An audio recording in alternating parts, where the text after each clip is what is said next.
Okay, so we have seen how the Cauchy's theorem works out and how the Cauchy-Goursat theorem, which comes with less restrictive conditions on the function f of z, says that if you have an analytic function f of z in some entire region, so in some region, and then you take a contour integral f of z dz, where the contour passes entirely inside your region of analyticity, then this contour integral must be 0. Right? And we have seen how this idea can be extended to include multiply connected domains. We have seen how this can also be extended to consider contours which are not simple. Right? So in this lecture, we will see a powerful consequence of the Cauchy-Goursat theorem, and this goes by the name of the Cauchy integral formula. Okay, so essentially what it says is if you're in a region which is completely analytic, so you have a function f of z and you're looking at this function in a region where it's analytic.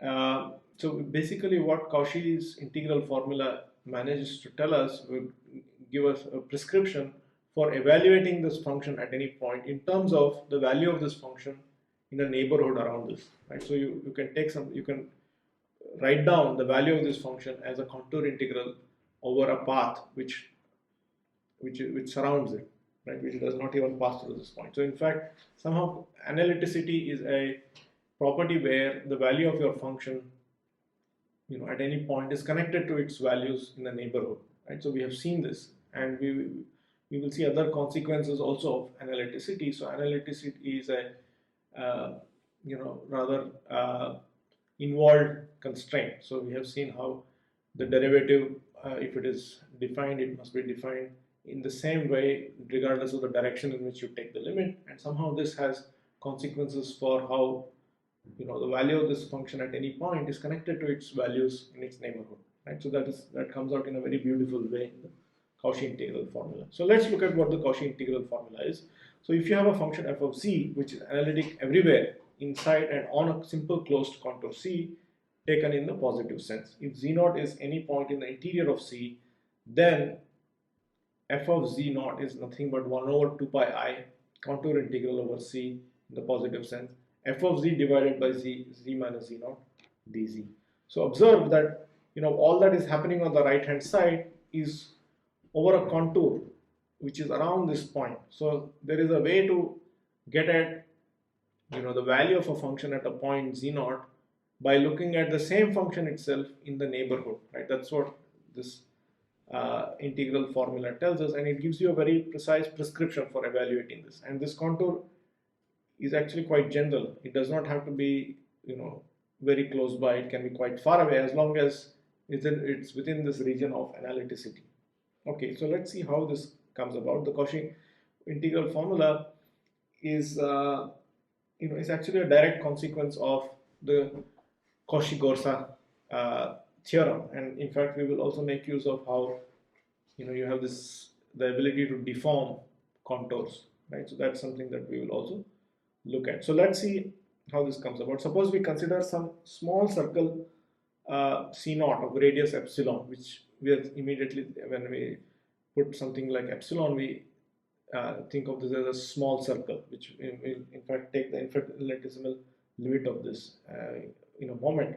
But suppose you consider, okay, let's look at a picture. So you have a picture like this, and so we want to consider this contour C as given in this the statement of the theorem.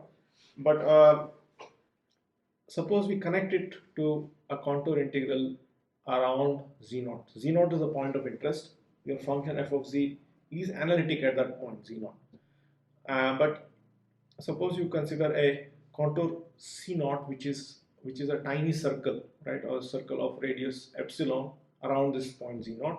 So your function f of z is analytic, but you introduce this new function f of z divided by z minus z0, which is going to be not analytic at that point, right? So this function f of z is analytic everywhere inside, in the region which is enclosed by C.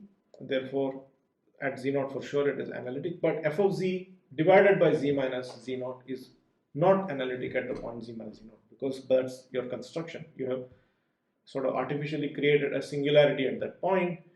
But since f of z is analytic everywhere else, so is f of z divided by z minus z naught. It's analytic everywhere except at this point z naught.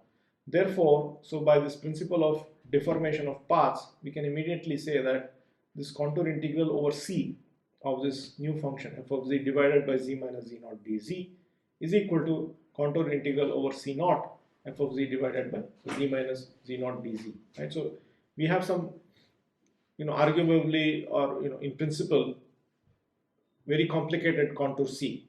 But what we are saying is that this contour integral f of z over z minus z naught over an arbitrarily complicated contour C is the same as this very simple contour, right? Integral over this very simple contour C naught, which is just a circle whose center is z naught and whose radius is epsilon. And this radius epsilon, we are thinking, is very tiny, right? Of course, we start with the assumption this epsilon is, any number such that this C naught, this entire contour C naught must necessarily lie inside C. So at no point can it cross C, right? But we are imagining, a process where we keep on shrinking this, but that is coming up a little bit later. So what we first of all observe is, because you have this principle of deformation of paths, these two contour integrals are the same. So therefore, what we can do is we can subtract this quantity, the same number on both sides, which is this f of z times dz by z minus z naught. Right? So on the right hand side, you see you have an f of z sitting here, but we basically subtract f of z minus f of z naught divided by z minus z naught. So, and f of z naught is just a constant, so that will come out, and then you are left with this contour integral dz by z minus z naught. Right? So this is all I'm doing is subtracting the same quantity on both sides. So this quantity minus this quantity is equal to, I just write it as f of z naught in the numerator here on the right hand side. So f of z minus f of z naught divided by z minus z naught dz. Now this integral, this contour integral that I have subtracted on the left hand side, is something that we can work out. In fact, we have already worked this out, right? It's just we have to look at it carefully. So what is this quantity? So I have a point z naught, and I'm looking at 1 over z minus z naught and finding a contour integral about a circle around which is centered at z naught, right? But this is really the same as, doing dz by z over a contour which is centered about the origin, right? Which is something which we have already done, right? So it's a matter of, it's a symmetry principle, right? Whether you put a singularity like 1 over z at the origin, or you put the same kind of singularity at another point 1 over z minus z naught and consider a contour which is in the same positive sense about the point z naught or about the origin, it's the same, right? So you can do a sort of, it's like a translation of your origin or a shift of the origin, and so therefore the result without doing any calculation is that this answer is just 2 pi I. Right? You can also do the calculation explicitly and check this. So the way to do that is, of course, to put z is equal to z naught plus some epsilon e to the I theta, and then carry out this integral over theta, right? So that you'll anyway get back the same answer. So the answer is 2 pi I in this case. So if we plug this result back in here, so what we have is contour integral over c f of z divided by z minus z naught dz minus 2 pi I times f of z naught is the same as this contour integral over c naught. C naught is this, tiny circle around the point of interest z minus z naught. F of z minus f of z naught divided by z minus z naught dz. So now we will take the right hand side and keep on shrinking this. And in other words, we're going to take the limit epsilon going to 0. And then we see that this quantity is actually nothing but it's like a, like taking a derivative of this function. It's an analytic function. And so since it's an analytic function, this limit is well defined. It doesn't matter in which direction you approach, it's going to be the same, and it has a finite value, right? And we are multiplying this finite value with an infinitesimal quantity and taking the limit going to 0, and this is going to be 0, right? You're guaranteed that this quantity is 0 as you take the limit epsilon going to 0, and therefore it's something you can just put it to be 0 on the right hand side, right? So it has to be the same no matter what the value of epsilon is, right? So this is this is the principle of deformation, right? It doesn't matter what the value of epsilon is, you've got to get the same answer, and therefore you can take the limit of epsilon going to be very, very tiny, and since it vanishes, this integral is necessarily 0 on the right hand side. So immediately from this we have the result that integral f of z divided by z minus z naught dz over this contour C, which encloses z naught, is going to be 2 pi I f of z naught, as long as this contour is it passes through an analytic every point on this contour and all the points enclosed by this contour are analytic as far as the function f of z is concerned. So the Cauchy integral formula, let's look at it once again, tells us that f of z naught, right? So the value of this function f of at any point z naught is simply given by a contour integral of f of z divided by z naught, z minus z naught. In some sense, what you have done is you have divided by z minus z naught and introduced this sort of artificial singularity at this point z naught as far as this integrand is concerned, and then you have cleverly integrated this function around the contour and then managed to show that in fact f of z naught is given by you stitching together the values of this function in the neighborhood can get back to you the value of the function itself at this point. So it's a very beautiful result, and it has many useful applications, and the ideas which go into making this result hold also have many applications. So it's worth understanding it well. So this is the Cauchy integral formula. Let's look at an example where we can apply this. Suppose we consider the unit circle mod z is equal to 1 oriented in the anti-clockwise direction, and consider some function f of z. You can cook up your own function of interest, z over z plus 2 times z minus 3. So notice that the singularities of these functions, one is at minus 2 and the other is at 3, both of them lie outside this unit circle, so there's no issue.